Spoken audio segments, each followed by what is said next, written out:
Hello everyone and welcome back to the next episode of Art Side of Life, where I chat with inspiring artists and create various art-related videos.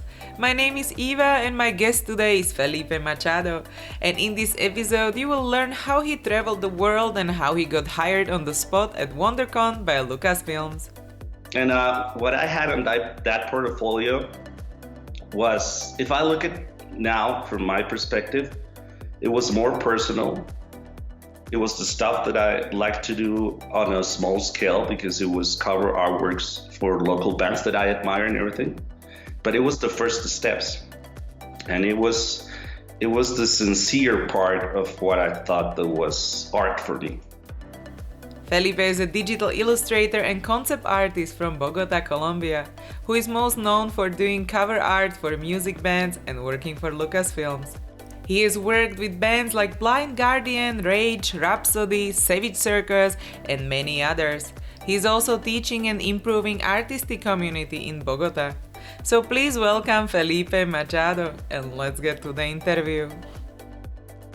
So welcome everyone to the next episode of Art Side of Life, and I'm super happy to have Felipe here. Hi!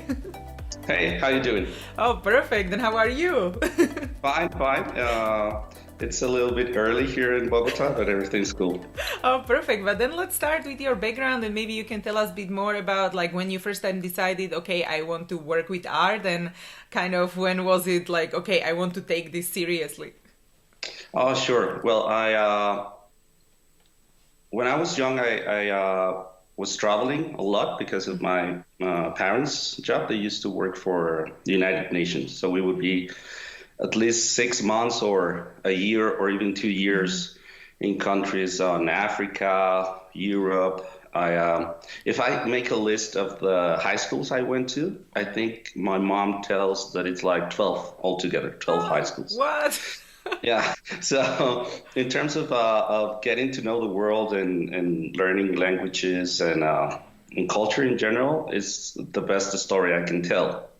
In terms of socializing, it was a little bit tough because you had that feeling of not being able to have a steady friendship with someone, because eventually your parents will tell you, like, we go back to Colombia or we go to this other town. Right.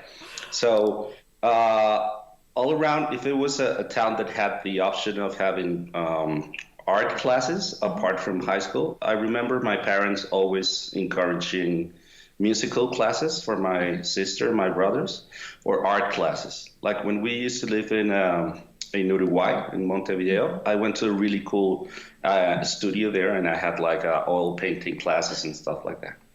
So I finally like graduated, and I was this close to study in New York, and I went to school, super cool, super nice, and then I went to see the place where I was supposed to live, like the dormitory and all that stuff. And it was depressing. It was like, oh man, this town is amazing, but I don't like this. So I came back thinking on studying music, because when I was here, I started a band, like a rock heavy metal band. So I thought first on music.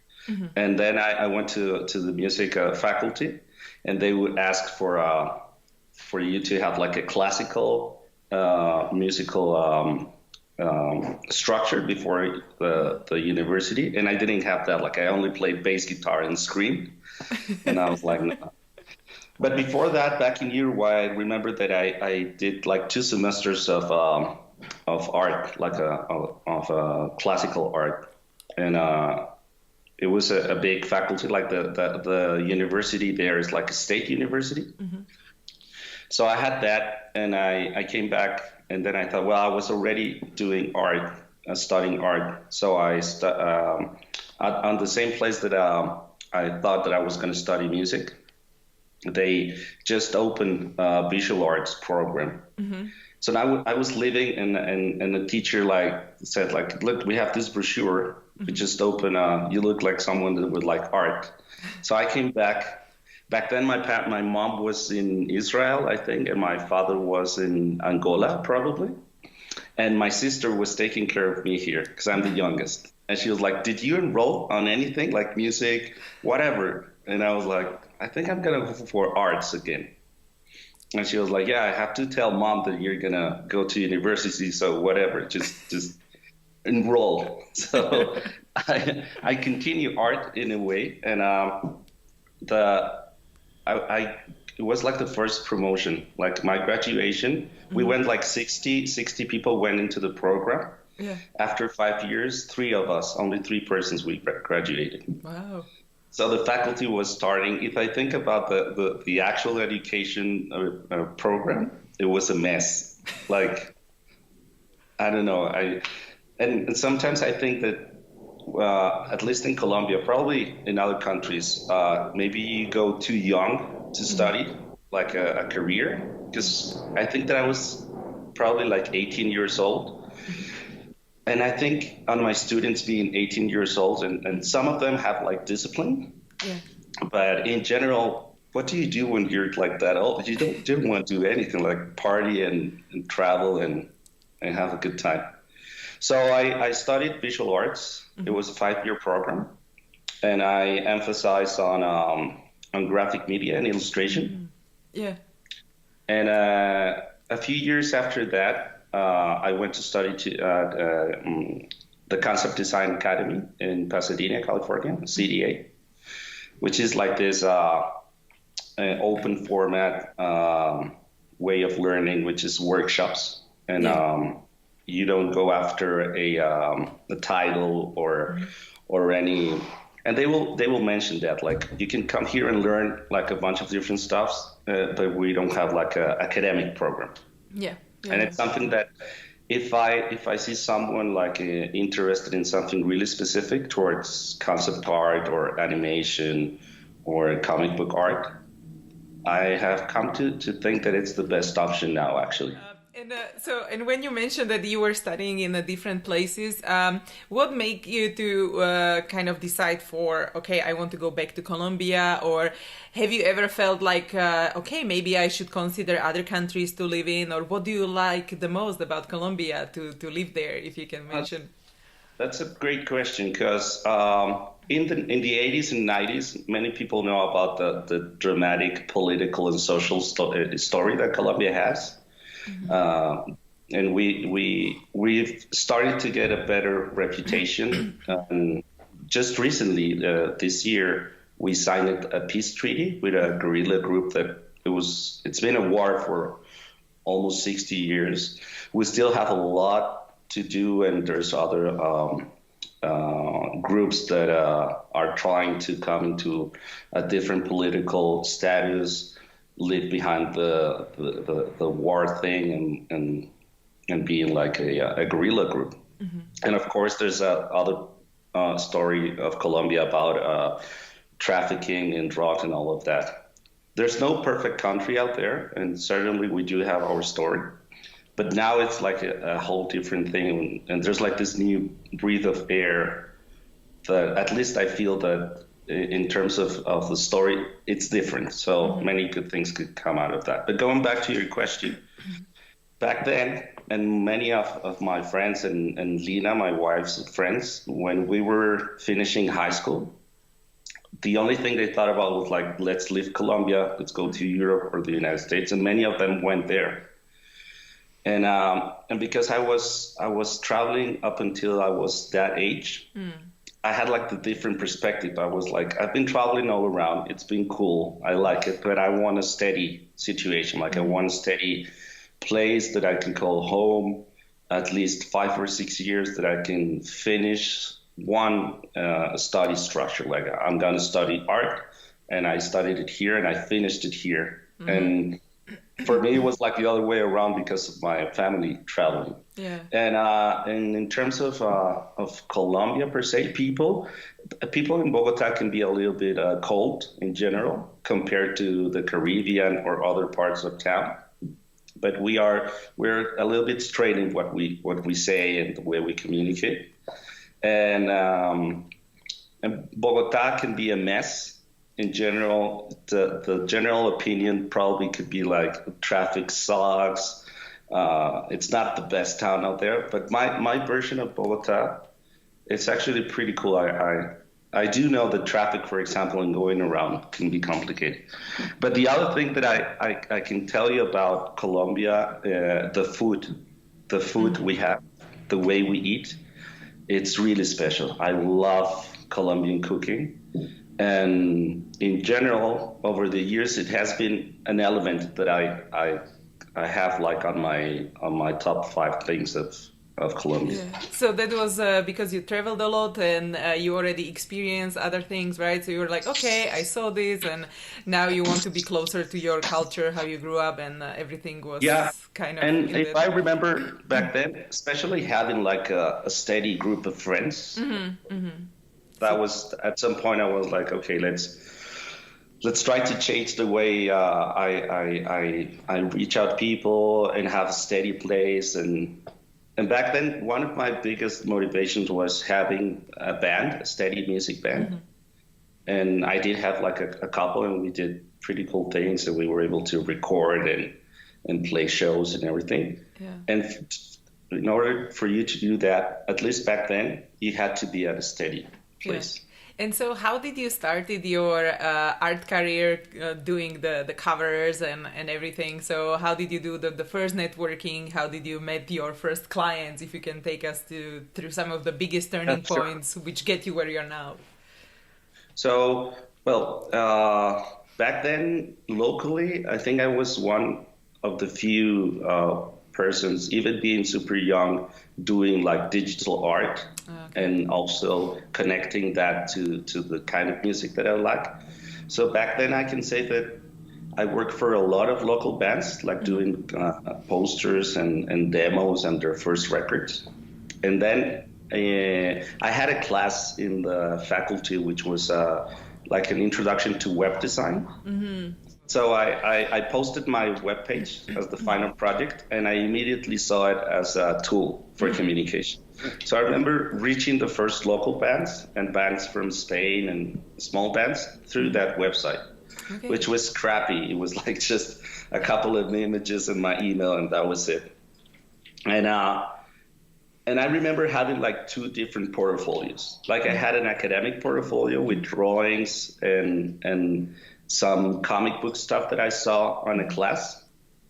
And I don't know why my digital stuff, I didn't saw it as a academic thing. Because actually we didn't have like digital Photoshop classes back at the university. So I remember a friend of mine having like one of the first versions of Photoshop, and he was already doing like crazy stuff. And I was like, dude, how do you do that? Like, no, you can crop and you can transform and you can. So on one vacation from one semester to the other, I got like a version of Photoshop. I literally opened every single file, pushed every single button, no tutorials, like I figure out stuff on my own. Yeah, it was just like that. So I had this other portfolio with the digital like covers and illustrations I did. And after I graduated, I remember it was like from one day to the other. I saw information about a comic book convention called WonderCon from the same producers as from Comic Con. Yeah. And it started like 5 days after I saw the news. And I told my parents, like, I just graduated. Can I go to this thing? Like, I did good, right? Like, please, Santa, can I go to? I was like, yeah, let's buy the ticket and you go there in San Francisco. And now they do it in LA. I think they moved it. So I went to WonderCon with my two portfolios, and I showed like the academic drawing and comic book stuff to many companies, and they all say no. Like they all broke my heart. Like you have some good drawings, but we need to see sequential art. You're not ready. We're DC. We're Marvel. Who are you? It's like, and I was like, after 2 days, I was crushed. It was like, oh my God, what did I do with my life? And I was going back to my friend's place, like completely destroyed. And they posted like on one of the venues, like. We canceled this thing, but now on this at this time, there's gonna be a portfolio review from Lucasfilms, and I was like, oh, maybe they're gonna show like some of their stuff. I didn't understand the concept, so I said like, okay, I have nothing to do. I regret studying art. I don't like my life. So I went there and I sat down, and I remember there was at least 8 people, and there was an art director looking at portfolios. So I sat down next to another guy, and he had like this huge portfolio full with comic book art. And he was like, "Show me your stuff." And I showed him, yeah, no, they're not going to hire you. They're looking for this. And it was like, this is what they're looking for. And he had pretty cool artwork, but like this big pages. And he was like doing stuff like inspired on comic books that he would read. And he was like, "I guess so. Yeah, everybody told me that I wasn't good for anything." So I had like the art director was like, "Okay, who's next?" And it was my turn, but I think I jumped this guy's turn because I sat on his side. So I went there like, "Yeah, hi, I'm from Colombia. This is my portfolio." And he was like, "Yeah, this is good, but I had better artists than you, but it's okay. Yeah. What's on the other folder?" And I'm like, "Oh, it's just my digital stuff that I do." And then he started looking at it like, "Is this all Photoshop?" And I was like, "Yeah." "How do you do this?" Like, "No, I just created a shape and blah, blah." And he was like, "I don't understand you. Like, this is your portfolio. What's going on with the other stuff? Like, I don't know. I did it on art school." And he was like, "I don't care. This digital stuff, this is you. And I can hire you." And I was like, "What?" And I remember he stood up and he was like, there was like 3 guys left. And he was like, "Guys, that's it. I'm going to be back next year. Bye-bye." And I was like, what? Just like that. And what I had on that portfolio was, if I look at now from my perspective, it was more personal. Mm-hmm. It was the stuff that I like to do on a small scale because it was cover artworks for local bands that I admire and everything. Mm-hmm. But it was the first steps. Yeah. And it was the sincere part of what I thought that was art for me. Yeah, and it was more storytelling maybe as well in those images, and it wasn't really inspired by like it wasn't a fan art of anything. No, exactly. It was. I would have to tell him as he was looking to that folder, like, "This is a local band, no one knows, but they are my friends." And he was like, I really like this stuff." So he said, "Look, we're finishing principal photography on Revenge of the Sith. Mm-hmm. And I can get you some work on a style guide." A style guide is like this collection of official art that a big company with a big IP will have for products. Yeah.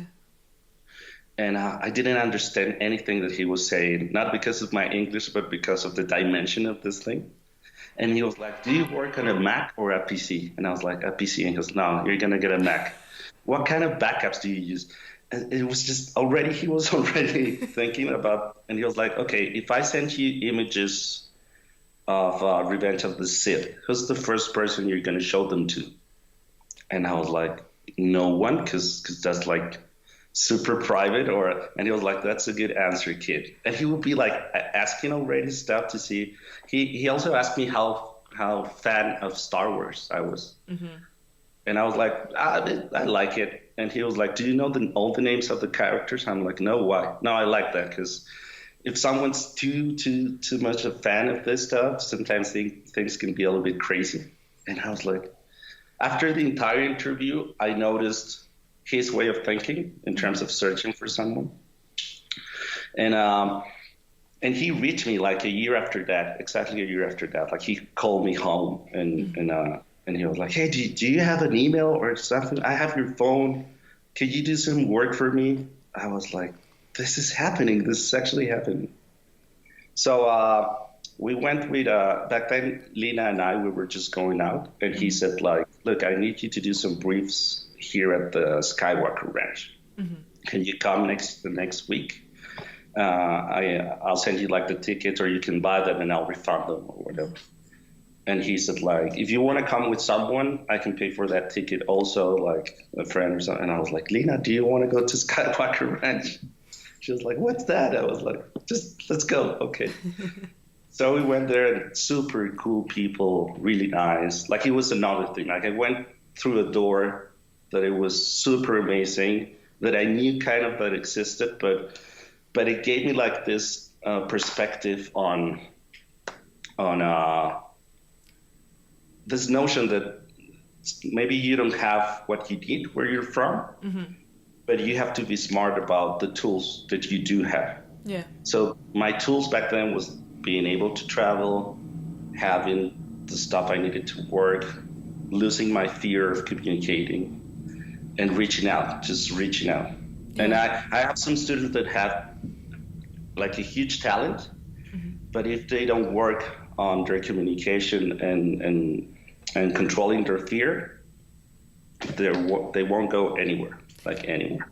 So maybe what was the best advice you ever received in like concerning this kind of thing? Okay, how to be more confident about your art and the communication, and maybe what was the worst advice if you had something like that along the art career? That's a good question. Maybe I have one advice that it's the best and the worst at the same time. So back in school, I remember doing like final projects. And putting like my artwork that I would do like on collage or on acrylics or the first digital stuff I did. And some teachers, good teachers, but in general, in art, I think that you can misunderstand personal taste with art direction. And it's two completely different things. And some teachers would say to me like, you're good, but this thing looks like a cover from this band or you're like trying to copy, what's the name? Iron Maiden. And I was like, in the back of my head, I was like, yeah, right. That's actually what I want. They were like, yeah, no, you're not going to get a job like doing album covers. So you might as well think about that. So having that slap in the face, from my perspective, actually gave me a push into, no way. I mean, it's okay what you think, but I'm going to prove you wrong in a way. So that was bad advice in a way, but I took it as, why is it that I'm not going to be able to do this? Why are you so confident about me failing? Yeah. On doing album covers from a country. I mean, Colombia has a really particular and small rock history and nothing to do with the bands that I work with or stuff like that. So if you had a general idea of going against the tide, yeah, I had nothing in my pocket that would say like, yeah, you're going to have a chance at this. Yeah. But sometimes a little bit of that. Sometimes a slap in the face is the best advice you can get to reconfigure and think, okay, why is it apparently impossible for me to work at this company or make books like this or travel where I want to travel? Yeah, exactly. And so now, how does it work for you now? What is your main source of income, or how do you combine your different income streams? Okay. Well, I do like all kinds of different things, but on different portions of time. Like the main thing I do is I over the last 4 years, I am represented by a company in Sweden called Deep Within Management, and they will manage all my workflow. Like if a band reaches me, I will direct them into the company's email. And what they do is that they let the band or company know how much time it takes me to create an artwork in terms of details and time, how much should they pay for it, my time schedule. It's a full-on management. Yeah. And that would be like the main income for me. But at the art faculty where I studied, I'm a teacher. I've been a teacher for a couple of years there. And I teach illustration, digital illustration. So that's another income I have. And it takes me, in terms of day weeks, 2 afternoons in the classes I have, and maybe another third afternoon, depending on the weeks. And then 2 years and a half ago, we started this studio actually, and that would be like the other income that I have. So in general, I could say that those 3 working exercises will be like the platform that I have recently. Yeah. A few years ago, it could have been specifically doing freelance work for record companies in Europe and bands. Yeah, and so how did you find your, the representation, the management, like it's like an agent, I guess, as well, Yeah. in the sense. So why did you choose them, or did they contact you, or how did that work? So the owner of the company, my manager, he's also a close friend, Emil. He started a record company a few years ago, and like any project, it started small. He put out a first record. In a matter of a year, he probably put out in the beginning 3 records, and then each year 10 records. The name of the company is Ulterium Records, and I did freelance work for him for over 4 years, directly to him. But it was a steady way of doing city covers. He would eventually need once a month, 1 hour work. And then because of his work with bands and being located in Sweden, as his company grew, he knew recording studios, more bands, photographers, mixing studios, mastering studios, and he created a pretty cool network. Okay. So eventually he thought on having a new company just in management, which is deep within management. And as we were already working for a couple of years, he said, look, I would like to represent you. I will take care of all the communications, filtering the bands that can go into production, and he works on a percentage of any project. And what he did is that he created like a different project scenarios. Like it was funny because he mentioned back then, like, I think in terms of detail, you can create 4 different groups of artwork that you create. Like this will be like full on detail. This one took you like a month and a half because it's like the top of the list. But this takes you like a week of work. So he created like different options and different prices. Yeah. And we agreed on that price list. And then he just started like booking bands. Everything went much more organized. Yeah. Like my days, like I go into my email or actually Skype. Sometimes the time frame it's a little bit tricky because I have to adjust into the European time frame. But it's okay. I mean, if I go to sleep early, I know I can wake up earlier and it will be like on Skype. And if I have to take a little rest, but the middle of the day, I'll do. Yeah. And everything started to work much more easier because he sends me an email every day or 2 days, and he's like, let's concentrate on this. We have to finish it by the end of the week, and the next band will probably be this band, and it goes into the entire. So he helps you also with the planning and prioritization of the tasks along the week or a month. Okay, that's really interesting. Everything. I mean, it is a considerable amount of work for him because I'm not the only artist that he manages. But he concentrates specifically on rock and metal products. But talking to my students a few years ago, I found this webpage called Hire Illustrator. Do you know it? No, actually not.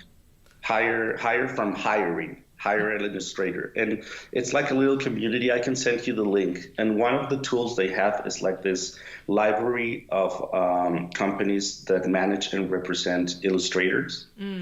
And you notice that the big cities that gather the big amount of illustrators or production on illustration are like New York, probably London, and then Paris. So you go into their website and they have this directory, and they will have links to companies that will manage you as an artist. Yeah.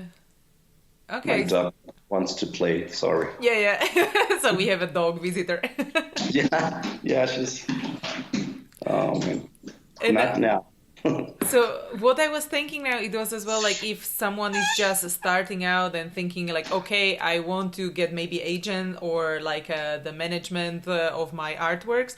How did you maybe agree on the percentage from the work you do, or what would you recommend someone who is just in this process of agreeing on like, okay, what is the split? Okay, so in my case, we've been maintaining a 25% on any project that they will get for me that goes into production.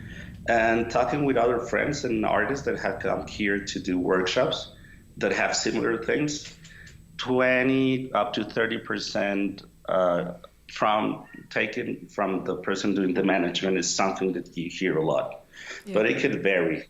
Yeah, exactly. And the other thing you have to be sure about is the responsibilities you will have, balance with the responsibilities they will have, like what level of communication. If there's a contract format, who signs it? They sign it with the company, with the record company, or you sign it? Time frames, what kind of deal for each artwork would you have in terms of licensing, or who holds the rights, the exclusive rights? Like for rock and metal bands, it's normal for them to pay a little bit higher, that they will hold the exclusive right like forever over that artwork, because it's like their image, and they wouldn't want any magazine or other band or any other product having that artwork. But it could vary because the stuff I do is digital, and some people may have a bigger understanding about, this is sometimes a complicated and fragile subject, which is the value of a file, a digital file. An artwork that it's amazing, but it's digital, is zeros and ones, compared to what I have behind me, like that's paper and ink, and there's only one of those. Some people don't care about that. They just want their artwork, and they don't care about how it was done. But in terms of for some rock bands,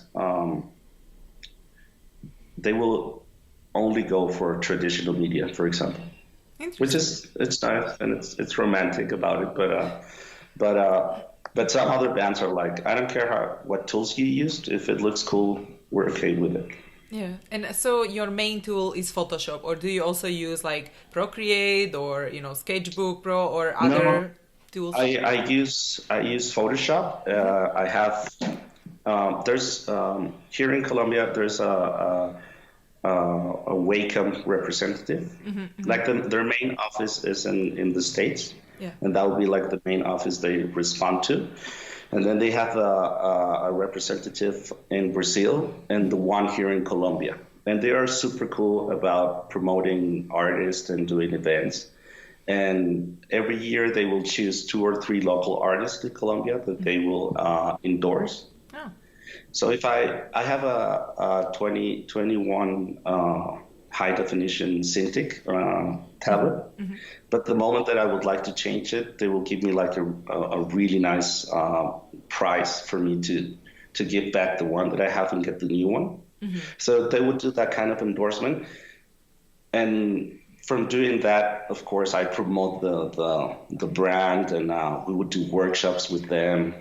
So it's pretty cool. And once, at least for me, once I went into the Cintiq product, it's a whole different thing. I mean, it's amazing as a tool. So if you want to replace your older Cintiq, that you would just contact Wacom and then just like do a deal with them for the promotion, and then you can work. Or how was this deal made? Yeah.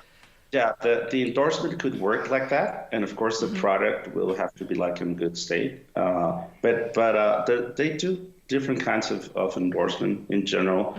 At least the most logical one would be like giving you a special price because you do workshops with them.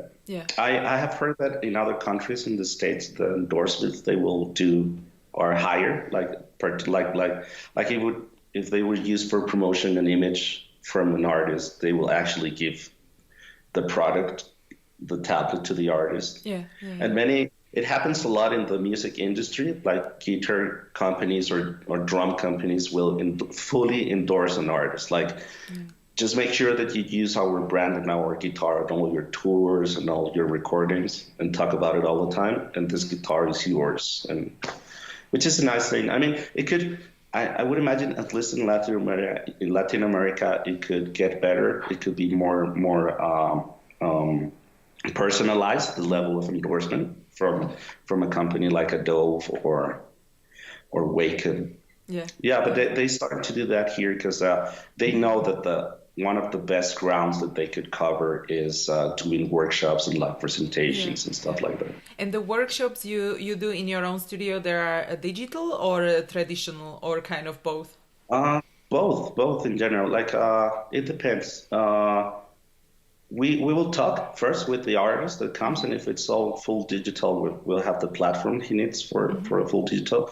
But we brought here an artist called Kekai Kotaki. He's from the States, where his family, he was born in Hawaii, and he does amazing ink work. Yeah. So the last day, he didn't do any digital workshops. We just brought in big pieces of paper, and he will go in with a brush pen. Yeah. And just the final class was just on ink and paper, and it was amazing. Oh, okay. So you invite the artist from somewhere, and then you advertise it in your local area, and then people would sign up, they pay for it, and then you kind of put it all together, right? Yes. It started because my friend from school, I was his teacher, Sebastian Cole. We started going to the Massive Black workshops. I don't know if you ever went to one of those, but it was now there's one in Europe called a Trojan horse, was a unicorn, which is huge. Planning this year, I mean next year.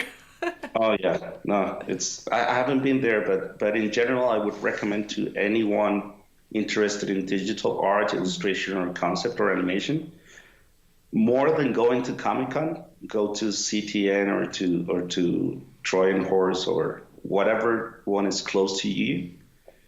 It's the best thing you can do in terms of networking, learning, just being part of that community. So we went with Sebastian to Massive Black, and as we were coming back, like, it ended. What a magical weekend. But now it's gone. Oh man. He was like, why isn't this thing happening back home?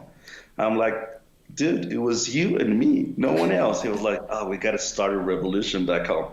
So he actually, and I was like, yeah. And 2 weeks after that, he was like, I got an email, I got a response from Android Jones. And I was like, what? Yeah, he wants to come here. And I make this calculation. And if you put half of the money and my girlfriend and my friend puts the other part and I also put a part, we can bring him. And I was like, he already replied to you? And he was like, yeah, he wants to come. And I was like, okay, let's do this thing. So if that's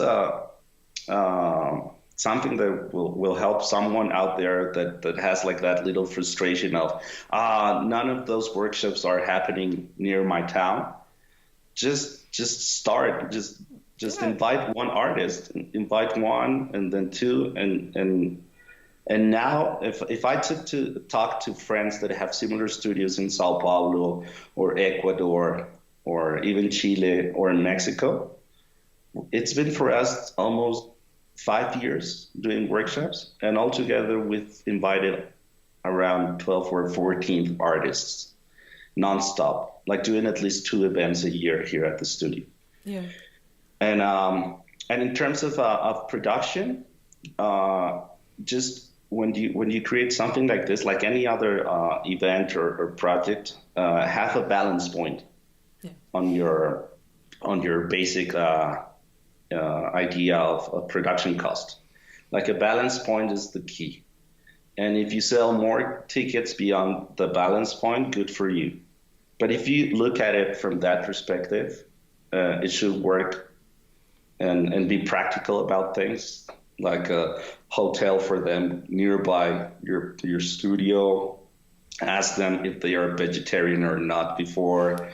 All that kind of stuff you start to learn as you go. But basically, yeah, we invite them. We have a rate that we will pay for the workshop, either being a 2-day workshop or a 3-day workshop, which is 9 hours or 15 hours, depending. And after we put together the travel and we buy the ticket and all of the important stuff, we start promoting. But we already have a local network. We have a following of friends and kids that are into digital art. And actually, the other tool, which is really good, after we finish each workshop, we do a survey. We ask, how do we do? How do you liked it? How did you found about us? And also, what artists would you like to see? Yeah. And sometimes we take under account the names that they will mention.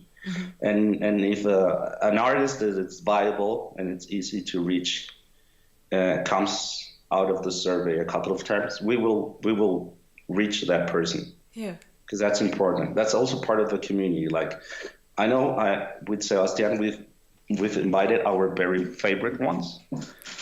But now that you have helped us to put up this, which artists would you like to see? Some of them are like impossible.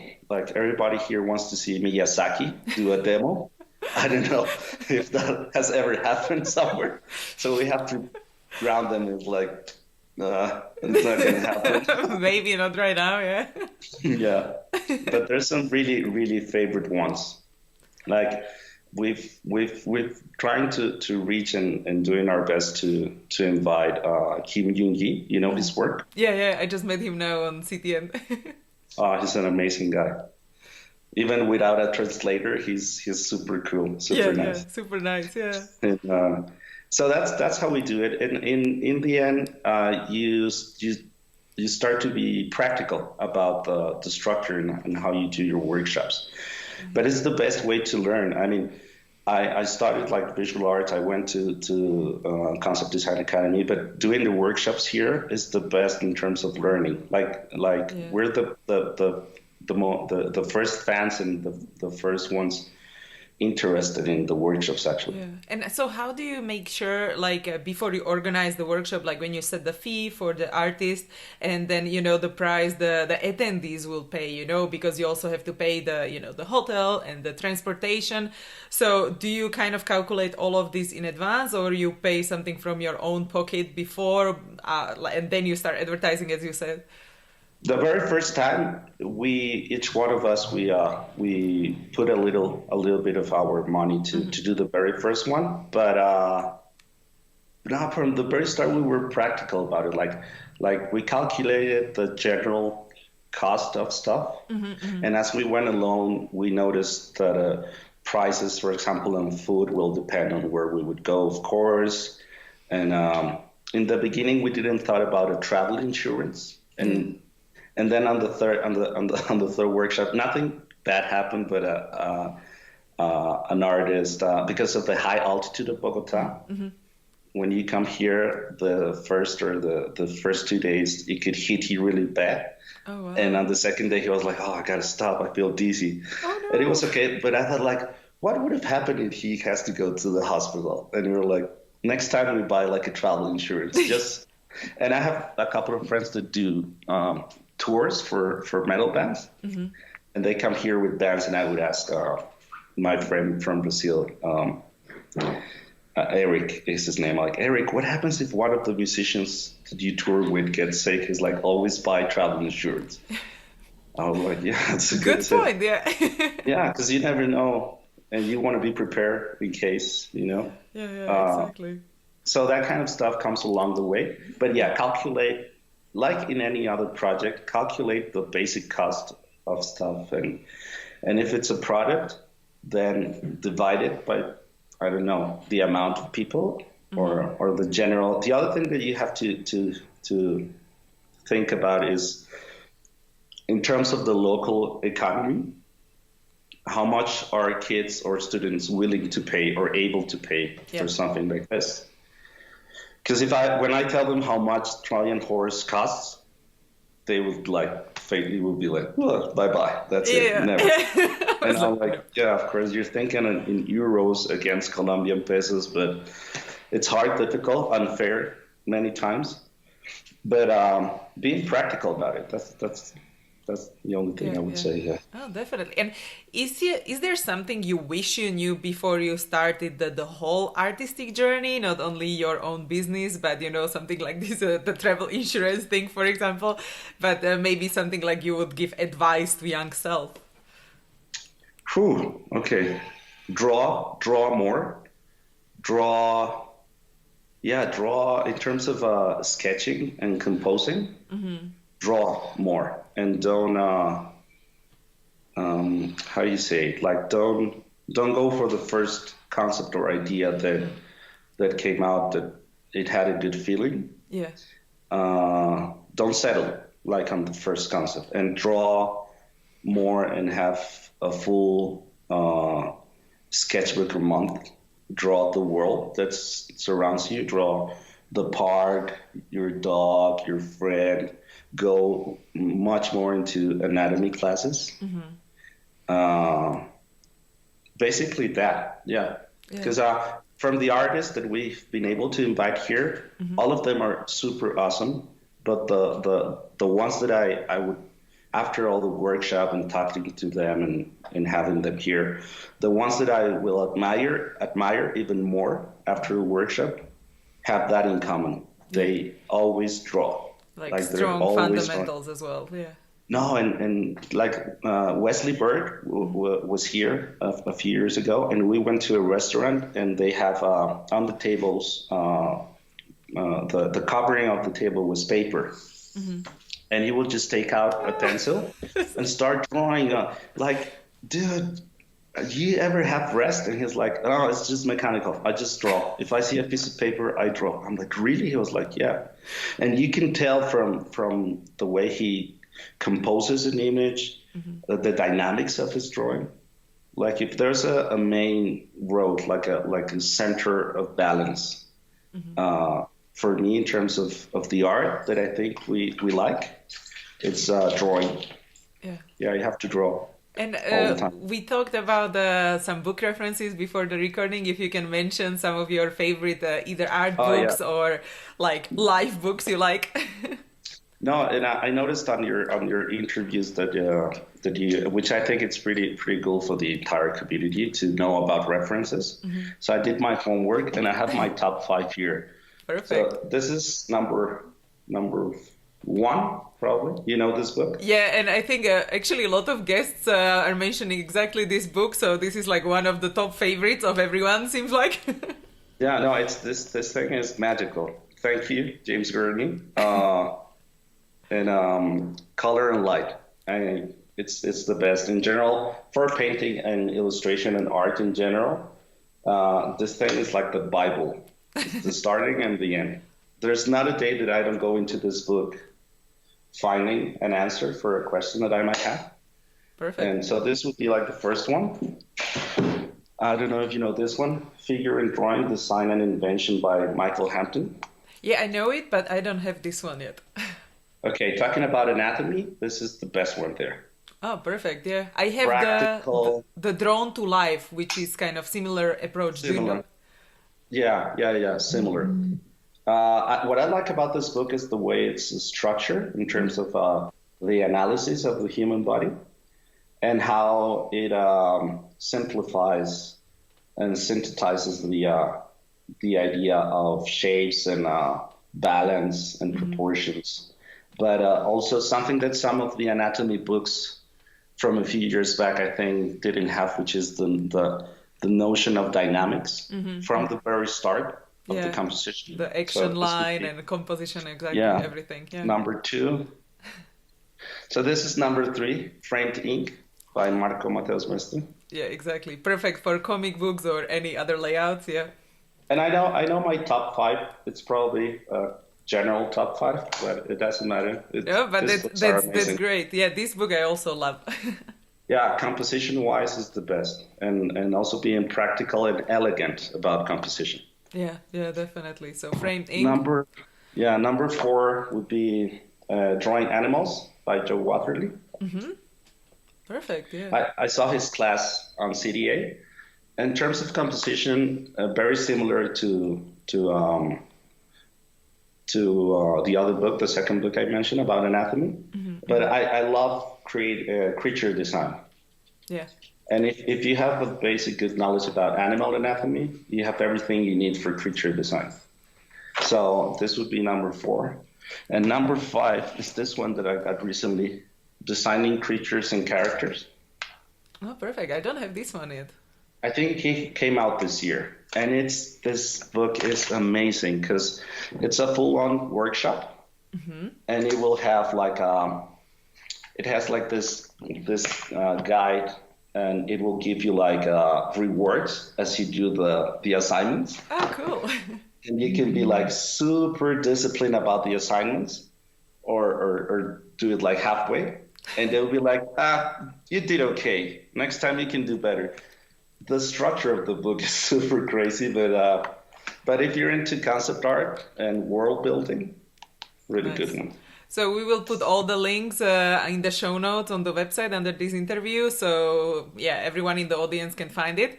But thank you so much for sharing. It's really great to have this like overview of like the favorite books, because then people can choose like, okay, do I like this book or do I want to improve in this area?